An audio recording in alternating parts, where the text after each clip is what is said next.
Okay, so there was that kind of exposure to hearing a lot about why I should do the gap year, but also I had friends who wanted to do it as well. And that's a critical piece. I can't imagine having done a gap year by myself. There will be some of you who would prefer to do it by yourself. Very independent. You kind of want to test yourself in that way, or that is your natural familiar domain. That is your preferred domain. And that's awesome.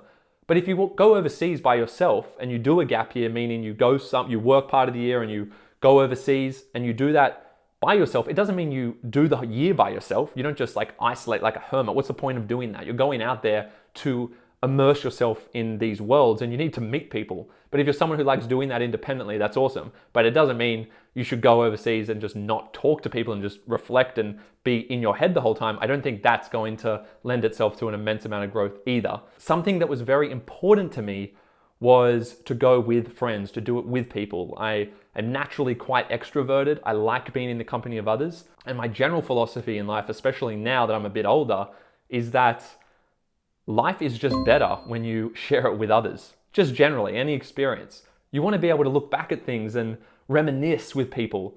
If you just do everything by yourself, who are you enjoying those memories with? You're not some island on this world experiencing the world by yourself. You want to experience it with others. That's the whole point. We're all in this together. So when it comes to something like a gap year, an amazing, unique opportunity to go overseas right after you finish the HSC, right after you've exerted yourself to such an extreme degree, and you can just kind of reward yourself for that effort, or you can just explore the world and explore your curiosities. You want to share that with others, most likely.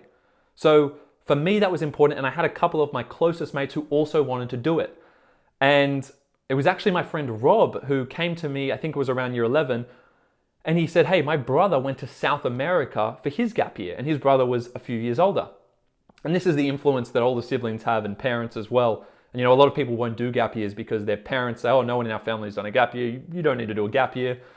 And that's why it's important to hear other perspectives, and that's what I'm here to provide. That is going to probably have an influence, but I would say try not to be completely influenced by what your parents say or your siblings say. Think about what you really want. And if you're not ready to go straight into university or straight into a career, which I don't think you should be or have to be or need to be at all because there's no rush, you're only 18 years old, I think you should consider the gap year.